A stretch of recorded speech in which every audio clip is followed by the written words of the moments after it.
Hebrew, and it should read something like this. God said, I'm tired of you walking around in circles. It's time to break the cycle. Turn up.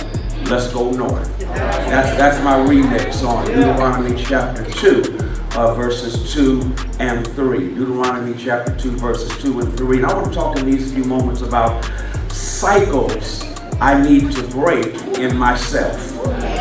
Cycles I need to break in myself. Big Sean is Single Again. That's his latest hit, Single Again. And Big Sean in Single Again has the courage to be transparent about his own issues with mental health. Listen to Big Sean as he talks about the fact that he has dealt with depression.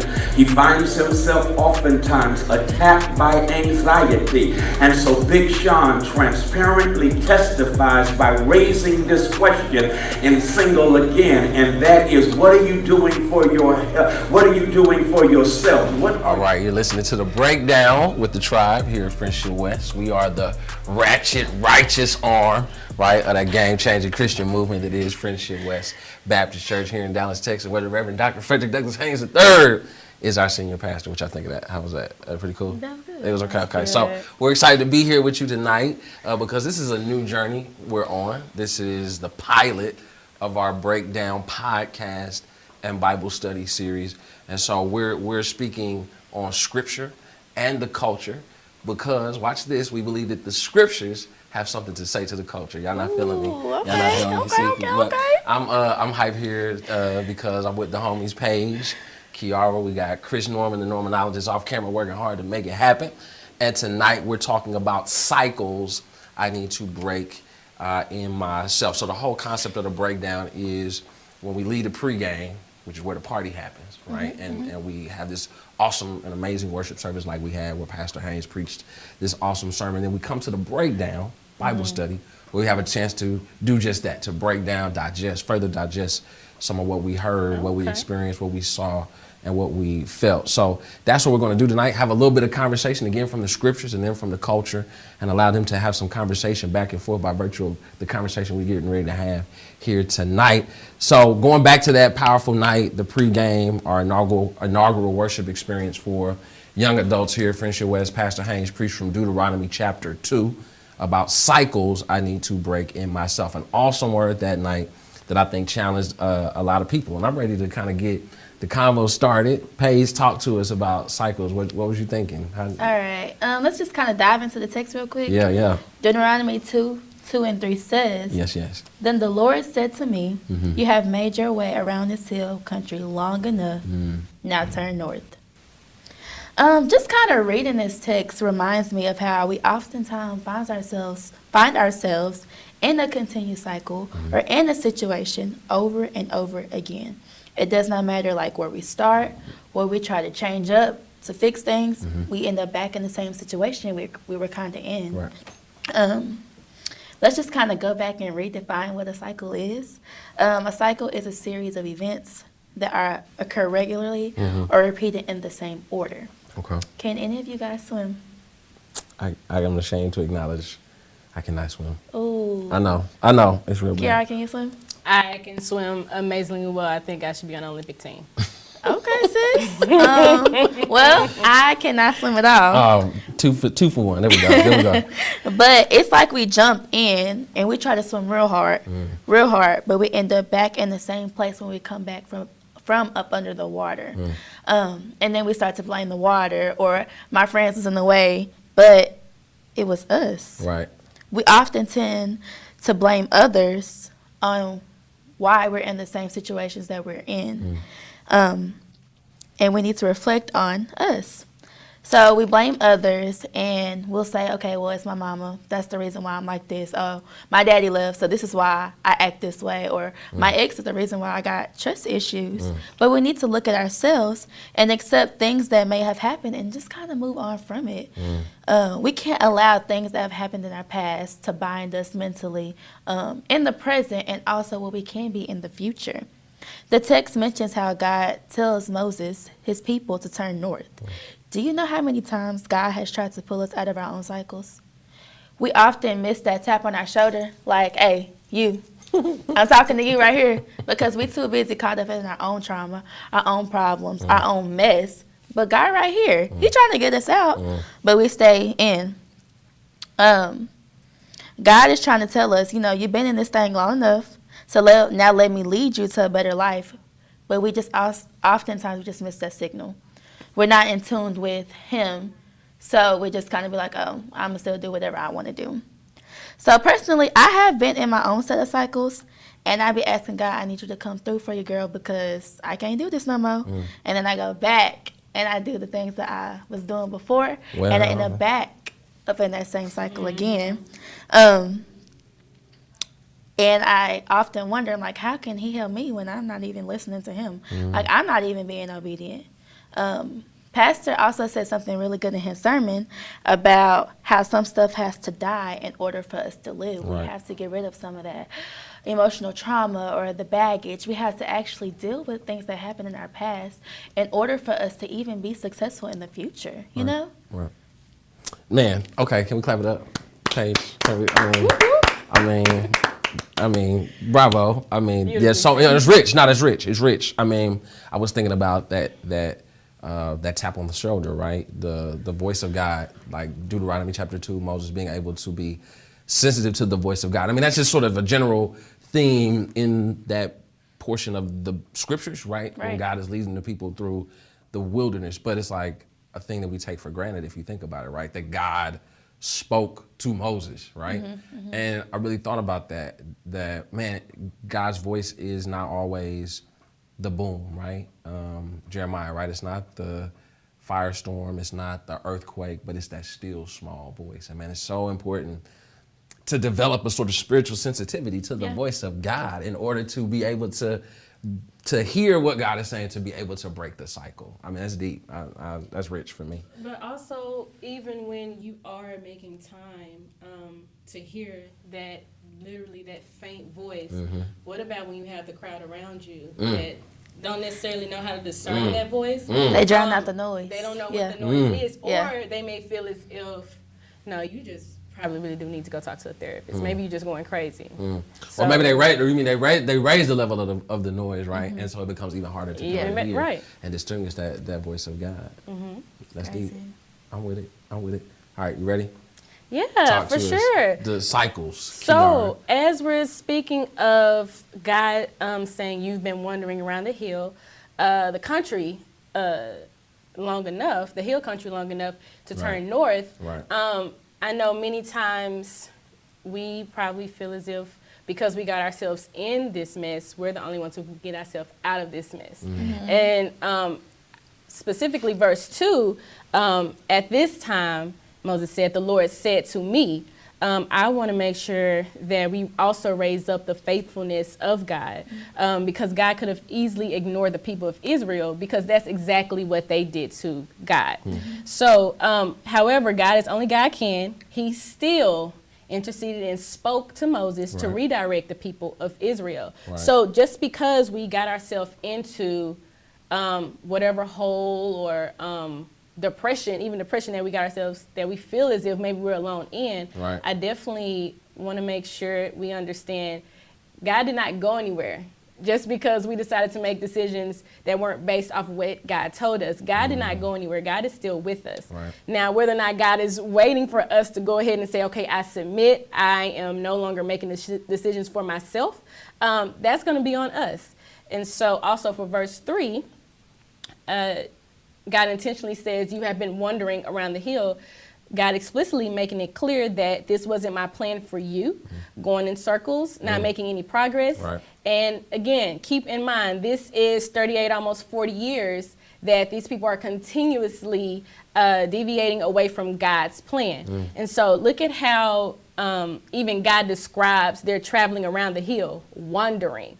Wandering means traveling aimlessly, drifting, and even rambling. So the saying that not all who wander are lost, the people of Israel, not all who wander are lost. Most definitely the people of Israel, they were doing, like I said, like I told you all before, doing a whole lot of this, a whole lot of that, but a bunch of nothing. They were definitely lost. And so this is if anything, the truest form of insanity, doing the same thing, expecting different results. But then again, if we're keeping it real, regardless of the amount of time a cycle is, we all have experienced cycles ourselves, right, Paige, like you just mentioned. So as far as understanding how long the cycle is for us, we may feel as if we're stuck. But I don't want to say the word stuck because we're not actually stuck. We're just complacent. And I think we choose to believe we're stuck because of the comfortability with complacement. We don't really want to actually feel that tension of discomfort of actually having to make moves away from the norm. And so we consciously couple our expectations and present reality to blind ourselves of the disappointments, the rejection, and the reality of our actual situation. Expecting different results, expecting people to change, expecting family acceptance, expecting financial freedom, and even expecting discrimination and racism to change. And so again, Paige, growing up, I heard, and Pastor Magruder, you are probably around the age range to where you heard this saying in the village. Not that old, that's right. LOL. You're probably up there. So referring to starting to smell yourself, right? And so this was usually in the village I grew up in. Starting to smell yourself meant you were making decisions by yourself because you feel like you knew yourself exactly the results that were going to happen, or you knew better than the older folk. That's what we say. Trying to be grown, feeling yourself. And so many times I can say for me, that's how many of my cycles started, because I know many times we look at exactly the cycle itself, but I don't think we actually look at the root of how the cycle started. And so quite often we have seasonal cycles that are fueled or re-energized by a lack of faith. Or a lack of actually having that bird's eye view or God's eye view. So, all right, clap it up again for just. I don't have the little button, but I would hit the clue bomb for both. We gotta get one. We gotta get one. We gotta get one. The clue bomb for both of y'all. Super dope. Talk to me though about that difference between being stuck versus being complacent. Like how do I distinguish stuck versus stuck, which is maybe less so of my own doing, less so of my own sort of capacity and power, versus complacency, which is just me not really doing everything that I could do or put my best foot forward. Like how do I distinguish that?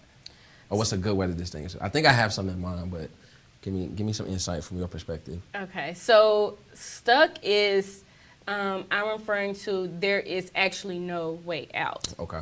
Gotcha. So not having any type of resources, but in this text, I want to make sure that this is what exactly people believe that they were. They were stuck. They weren't stuck, but I don't know if they really realized you had your main resource and provided with you the whole time. You just tend to be defiant about it. So that's exactly why stuck is not having any type of resource at all to get out of the situation. Being complacent is saying, okay, I'm okay with being comfortable with the results at hand. I'm not happy, but I'm complacent. And so those are the two. Satisfied with less than God's satisfied perfect. with less. Satisfied with less. Okay. I like something else you said is this idea of being lost, right? Like it's not just. I don't think it's an individual experience. I wonder if that lostness is a generational thing. Like, give us a word, both of y'all. I need give a word to that lost generation. Like, get just some insight, right, from where you are, your perspective, your struggle with those cycles that you try to break. Like, what's that word for that lost generation that's going around the mountain, right? Because that's where they were, right? Going around the mountain. For some of us, it's not going to be 40 years. It may very well be. It could be 40 weeks. It could be 40 days. You know what I'm saying? Like, how do I break that? How do I find my way? Like a word for the lost generation. A word for the lost generation. One is acknowledging the cycles for which they are and understanding how to identify a cycle. Anything that I think that you're not benefiting from, or that you're not growing from, or developing from, for your betterment. Is that a word? Yeah. For betterment. Yep. All right. So I think if anything, I can say for me, a cycle is perfect example. So in college. I believe that's when Facebook was hot. It's still hot right now. I think Instagram is more hotter now, but Facebook was like hot, 2011, 2012. And so my freshman year, I decided to cancel my Facebook. And that was, I went to school in West Virginia, so that was my connection to everybody, my family in Florida and everything. And I canceled it, but I canceled it more so because it was taking time away from the time I needed for myself, for the growth, for my assignments. Right. I would be up till 3 a.m. knowing that I had a paper due and a speech in the same day. Right. But I would be trying to see what my boyfriend doing on Facebook. Right. So Right, the Facebook stalking. that's Right. I wouldn't. Lurking. That's That kind of. lurking. I mean, I guess that's what it's called. That's what it's called now. That's what it's I mean, called I now. guess yes. So I decided to go ahead and I still have yet to get a any type of social media just because I'm Wow. really enjoying the peace. Wow. Now that's not to No, say that's I'm all right. not going on anyone's social media. You can still type in Google and see what the Okay. latest things are, but I'm enjoying that piece of not Wow. feeling like I'm bounded by likes. I'm not Dang. bounded by someone's acceptance of me. Wow. But then I also feel like it's a habit and it's a chore that I'm gonna have to do day after day if I continue on. So I'm kind of enjoying the freedom from that. Man, that's a deep testimony. That's Yeah, so for sure. deep because I think so many people are caught up in that. That's a cycle that so many people like struggle to break. Is the cycle of like social media, the need for social affirmation, digital affirmation, affirmation in the digital space. That's it's not real, right? It's our best curated events from our Right. life, and people just feel the need to be affirmed through that. Like that's powerful. That's really powerful. Paige, talk to me. Like, what you thinking? Like Kiara said, you gotta kind of acknowledge the cycle that you're in. Right. But you also gotta recognize, like you said, you don't have to be accepted by anybody. Right. I think this generation is attached to social media. I have social media, Right. so I get it. I want to see what's going on with my friends. Right. I want to see what's going on with my people. Yeah. But when I was in school, I wasn't on it, like at all. And it was just because you do need that time away. You do need that time to decompress and not trying to think, okay, what kind of filter can I put on this picture? Or what time should I post so I can get the most likes? Or so everybody wow. can see it See, so I I didn't can even get know comments. that. Oh, girl, it's like a whole, Instagram is like a job. It's like a sport. It is. And then we came out with Snapchat, and then we came out with the Insta stories. But I always say that the best moments in your life are not captured. Right. So Wow. everything that happens, I mean, yes, you graduate college, you got pictures. Right. But I don't know. It's just something that you can't capture. Everything cannot be captured in a picture. That's so true. Also, we need to kind of shy away from the stigma. A lot of people don't recognize that mental health is real. Yep. And that's kind of a big thing in our generation right now. Yep. A lot of people don't want to get help. It's okay to say that you're struggling. It's okay to go talk to a counselor, a therapist, a pastor. We got counseling service here at our church. Indeed. I think that people oftentimes isolate themselves and don't ask anyone for help, and so you kind of drown in silence. And I just want people to know that it's okay to get help. I mean, Right. I know so many people. I work in the hospital now, and I've seen so many kids, even like the generation that's coming up behind us, they Right. don't know how to cope. Right. They don't know how to deal with their emotions and feelings. So they tend to choose other choices, put in like a permanent plan to a temporary problem. Yeah. So That's But deep. is that generational, not dealing with the feelings? Because it could.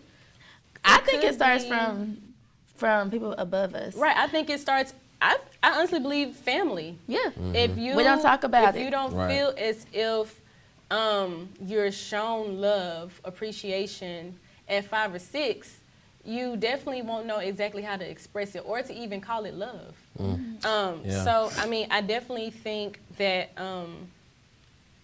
it's definitely something that we need to speak on, but it's also something that's generational as well. That's That what I'm it's saying. it needs to be That's what I'm saying. untaught, and then we need to relearn Reteach. Yeah. exactly Right. how to express ourselves emotionally. And many times we go to social media because we've seen many deaths on social media, on Facebook, you know. So I definitely, and they capture it live, if anything, because if anything, they're seeking for attention because that's not what was shown earlier. So I definitely think. Thank you for raising that point. So yeah, a lot of sure. families that just people kind of that I've seen, they don't talk about the problems. If they go to their parents and say, I'm having an issue, the parents seem like, oh, you'll be all right. You Right. know, you Right. good. I You made just- it through. You being dramatic. I made it through. You good. You can make it through. You're being dramatic. And they don't recognize that was their cry for help. That's right. And other things tend to happen after that. So luckily, like my parents, if I tell them I'm struggling, we're going to sit and we're going to talk about it. That's right. We're going to pray. We're going to figure out our plan. But not every family has that, and not every child has that, or even our age. And as we're talking about this And idea, it kind of just comes down from the top. And as you talk about like cycles, though, that's so important, right? Yeah. I mean, it's sort of dismissed because in the previous generation it was dismissed, and then the previous generation maybe wasn't recognized in order to understand what to do and how to There were respond. other struggles they felt were more important. right. I think of it as survival versus thriving. Right. Right? That for so long we've had generation upon, again, talking about cycles, we got to break. So many generations of African Americans, the struggle was to survive. Right? That's the cycle. Just survive. Just get through the day.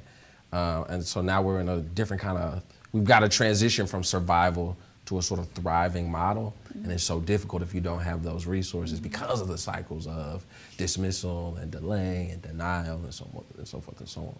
I think that's rich. I think that's rich. What did y'all think about, I'm thinking about, again, cycles, generational cycles, Right. social cycles. Right. Like, I think we can kind of pivot and kind of talk about kind of this cycle of, if I had to start with the most grim, like the cycle of Black death that we kind of seeing here in Dallas with Botham Jean, Joshua Brown, Tatiana Jefferson. You can just kind of go on and on and on. Like, connected to these sort of deep personal experiences are a deeper level of social cycles, right, that we're kind of trapped in, right? As a society, it feels like the society is trapped in a cycle. We got a president or powers that be, right, to sort of reinforce Right. the worst Powers aspects, right? that The powers that be yeah. to sort of reinforce the worst aspects of the culture of American society. So as much as we try to move toward a post-racial, integrated, cosmopolitan vision, we go back to what feels like, man, 1958, 1960 all over again, right, to a Or certain just degree. 1619 all over again. I mean, so like let's talk about those broader social cycles. Like how do we break that? And I think we are the change that we wish to see, but sometimes it's easier said than done. Mm-hmm. Talk to me about that. How do we move that needle? How do we move forward on that? First, Yeah, come on, theology student. what? Future. Not, Okay, not all yet. right, future. Okay. Okay. Speak those things. Yeah. So let's acknowledge them for what they are, but then also let's not just leave them on social media and just express how we feel on social media about them and feel as if, okay, we can go back to our real lives. Yeah. Because as we're going back to our real lives, the system still is going to work against us. It's a cycle. And it's a cycle. It's literally a cycle, and it's a system all together in one. Right. So I think we need to come up with strategies exactly. But first, let's acknowledge them for what they are, and identify what they are in many of the spaces and places that we are. We experience racism every day. However, we've become accustomed to it, and we don't realize it. So you ask exactly what are we going to do about these cycles? Well, how do we know we're experiencing them? We've become you Wow. know. It's So like accustomed to 'em. easily. So it's like, how am I supposed to know that, oh, you really just made a pass at me and you're biased toward me because of this if I didn't recognize it. And I mean, it's not at home because, my mother is surviving, so she's not worried about the system. She's worried about putting food in my mouth. So we need to first identify them for exactly first what they are, and then come together regardless on how we feel about certain issues, because I think many times we are divided about certain issues because we don't agree on exactly what way to go. And so, but if you looked at, what was the video with Killer Mike, Candace, and T.I.? Right. And Killer Mike said exactly, it's not about the fact that we don't agree on all these issues. Right. We need to all come together and talk about these issues first and then go about what the best plan is for us. It's Right. not about who has the best plan individually. Right. So first we need to identify what they are and what they are when we see them as well, when we experience them. That's that divide and conquer cycle. Yeah. Oh, yeah. Think Oh, about yeah. that. That's the divide and conquer cycle, right? So, I mean, I do think that we got to be clear about how, who we build with, and maybe make sure that we're in allegiance with people whose politics Right. reflect our own. Right. That doesn't mean that it's always going to be the same people. Right. Every time doesn't mean that I can't lock arms with people who think differently that think differently from me. But definitely, we got to find a way, I think, to bridge those gaps because our situations are really common. Yeah. They really do come from a common place. They really do have a sort of it's a common antagonism. Oh, yeah. But again, the cycle of divide and conquer, the cycle of silence, the cycle of acceptance, I think keeps us blinded, right? We are going around that mountain, right, over and over and over again. And so here we are, 50 years removed from the civil rights movement, and it feels like we're kind of going back through, you know what I'm saying, through the same kind of experiences of our ancestors, of our grandparents, you know what I'm saying? Let's break the cycle. Paige, talk to me. How do we break that cycle? What you thinking? I also was thinking, like, we need to start voting in Okay. local elections. Break the cycle. Okay, all right. I like it. I like it. I want to say, it's like you got to start from the ground up. You got to work with the little things. Yep. Figure out what's going on in your own area, Yep. DeSoto, Duncanville, Dallas, whatever. Yep. And kind of start looking at what they're talking about and what they're trying to do. We be voting people in, and they don't even be doing nothing. Cycles. Cycles. You know? It's been a long time. Come on. So, Come on now. we ain't doing nothing. Right. So, local elections, city council. That's deep. I don't know nothing about like the police chief and stuff like that. We need to kind of start making connections with them, having those conversations. And understanding the language as well, because many times it can be a language. We want to show up, but we don't really understand what exactly the issues we're facing, what the policies mean, who they're affecting. Right. Well, Like, that's a what good is it one. connected to? So, I mean, I'm passionate about it, but where do I start? How can you break the system down for me? Yeah, You know what I mean? we So don't know. definitely Yeah. Right. Sure. When I went to UTA, I went to University of Texas at Arlington. Okay. We had an event in NAACP with UT or Arlington PD, and just to kind of get their aspects on things, just to pick their brain on how certain things work, even if it was like little things like speeding tickets, up to bigger things, you know, like Right. just to try to figure out how things work on their end Right. To to break help the cycle. us to break the cycle. Yeah. And so little stuff like that can happen. It's almost like we got to start. We got to take baby steps. Yeah. And it sucks because so much needs to be done, but we got to start somewhere. Gotta start somewhere.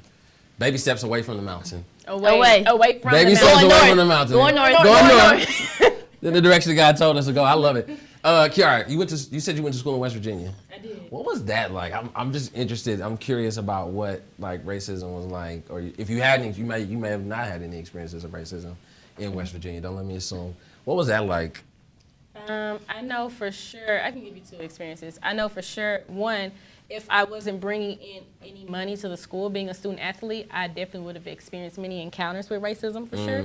I can definitely tell you that. So wearing like a Marshall hoodie to a Tom Thumb, they were definitely like, oh, so they identified me as, oh, so you're bringing in money to the school and everything like that, because Right. Marshall is really big. It has this big tradition. It's also a movie, We Are Marshall. Go copy it. So I definitely want to say I would have experienced more racism if I wasn't an athlete. Again, even being a student athlete even has some ties into racism, but we'll deviate from that right now. And so then I remember a teammate, her father would not come to our track meets because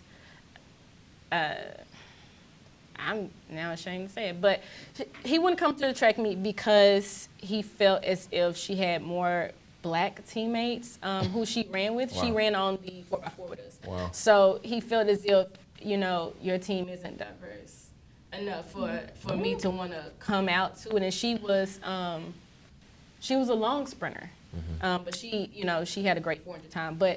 But yeah, he wouldn't come out to the meets, and she specifically told us that once all of our families came to like a big regional meet, and we asked her, where was your family, so we can all take pictures, and she told us after, of course, when we got back in the bus, what was going on. And so I didn't realize it was that real, because it was 4 years ago. I just graduated 4 years ago, and Wow. that's real life. So yeah, those are two experiences, but I can definitely tell you, if I wasn't bringing in any money for people who didn't look like me, I know for sure I would not have been as accepted or appreciated at that. Speaking of breaking cycles, the NCAA is getting ready to let student yeah. athletes make money off their own sort of For their sure. image, their personal image. What do you think about that? I finally agree with 2 Chainz. Actually made a song about it. 2 Chainz. Chainz. 2 Chainz, Okay. NCAA, and 2 Chainz and T.I. are actually getting more involved on issues like this. I think that's why I'm sort of now listening more to them. But I totally agree with it. If I am, because many times they feel as if, I'm just be honest, we are enslaved to the paper, Right. the LOI, the letter of intent. Once we sign our name, we are their property. And so I remember telling my coach at we made some regionals, I told him I didn't want to run the 4x4, I wanted to run the 4x1. He told me next time I felt like that, he'll send me my pink papers, which means you're going back home. You don't have the scholarship anymore.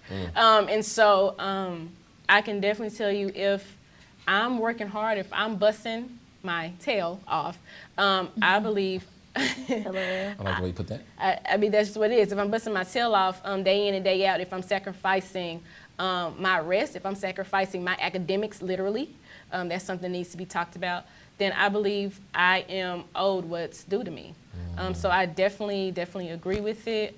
Sometimes I wish I was back, in college so I can Get some of that paper. get some of that paper. Get But some of that I mean, paper. but hey, West it's been a long Virginia. time coming. West Virginia makes me think about Wyoming, which makes me think about Kanye West. Let's talk about the Kanye cycle, because it feels like. Gosh. Let's talk about the Kanye cycle, because I mean, I grew up on college dropout.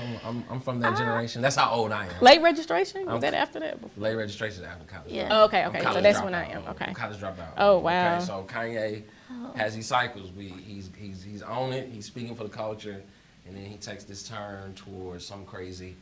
He goes off. Somewhere. And then And then he comes back. And And then it's like, hey, Kanye is back. Full circle. No, really. circle. Really.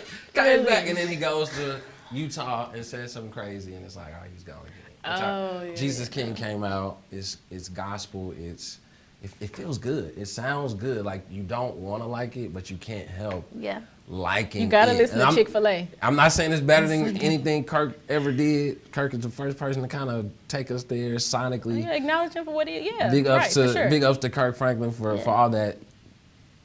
What Kanye is doing is revolutionary, but it's connected to some problematic politics, Yeah. which I think about the Kanye cycle. So, first of all, I was driving in the car and I heard this song on the radio. And I was like, oh, okay, this song kind of good. And I was listening to my satellite radio, and it was a gospel station. And I clicked to see what song it was, and it was one of Kanye's songs. And I was like, wow.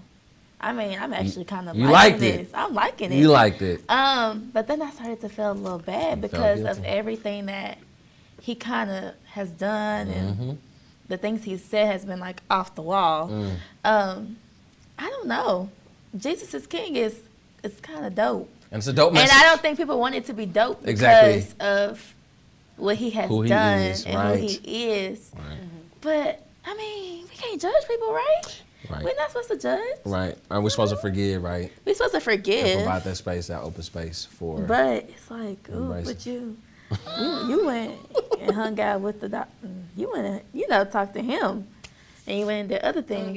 went and got a hat for it too. Yeah. And now you're trying to come back full circle with a gospel It album? could be not trying to come back though. Like, my fear is that it's an opportunity to kind of capitalize. There you on- go. And That that's too.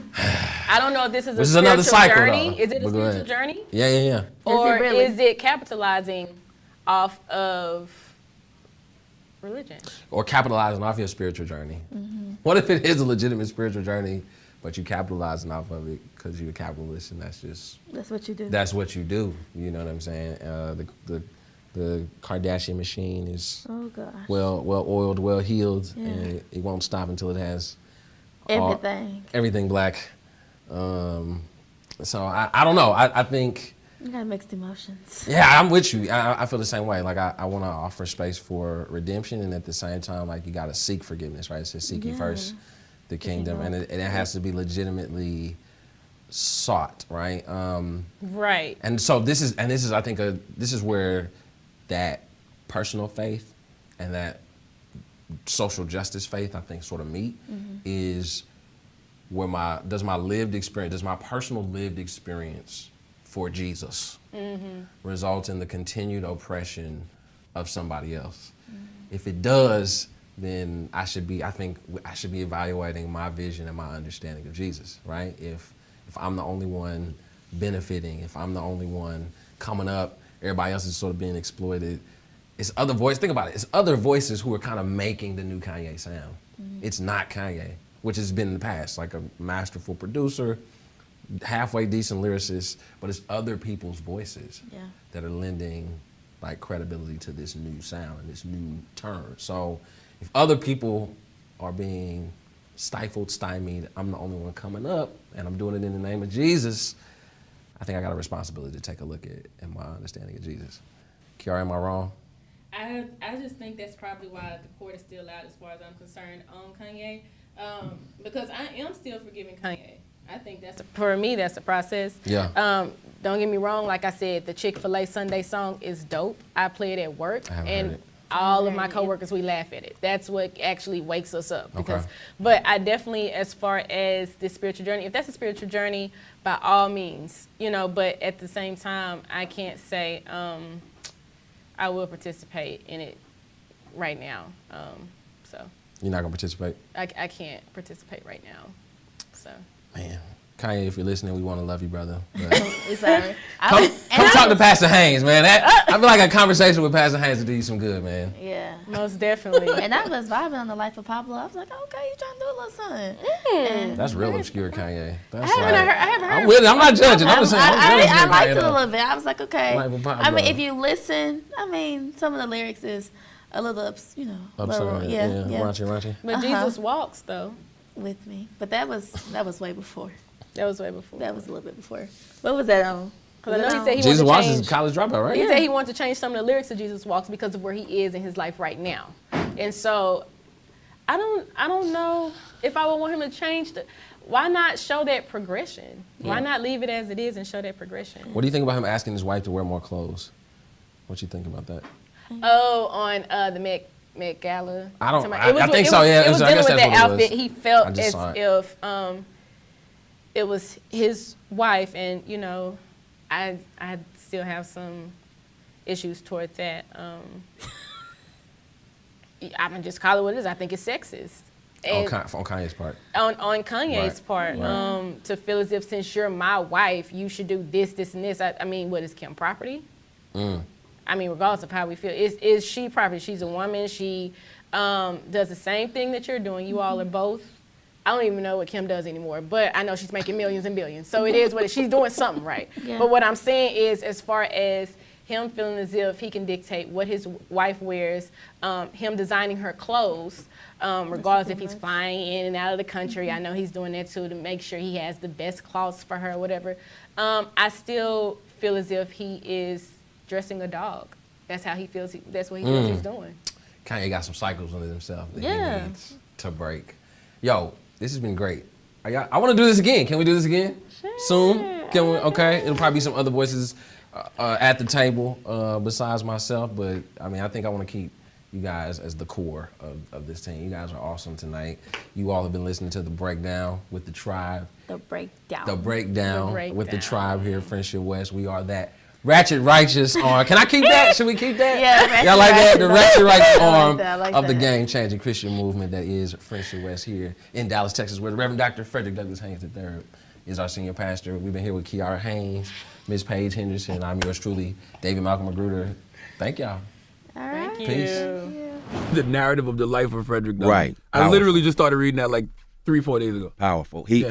He's been a model for me because, again, he used his skills of oratory in order to impact the world, set people free, and really change a nation. Yeah, and he made me feel like this is one of the reasons we have to be engaged with political leaders. Oh, no question. You know no what I'm saying? question. Like a lot of people like to call you, oh, you and Uncle Tom, you're a sellout if you're engaging with political leaders, but I think that you have to be. Right. As far as I'm concerned, he pushed Abraham Lincoln to do what Lincoln did. Absolutely. And so that is an unsung part of our history. But you don't have an Emancipation Proclamation without the influence and the exertion of power that Frederick Douglass, who self-taught himself how to read, Yeah. how to write, and use that skill in order to impact a nation.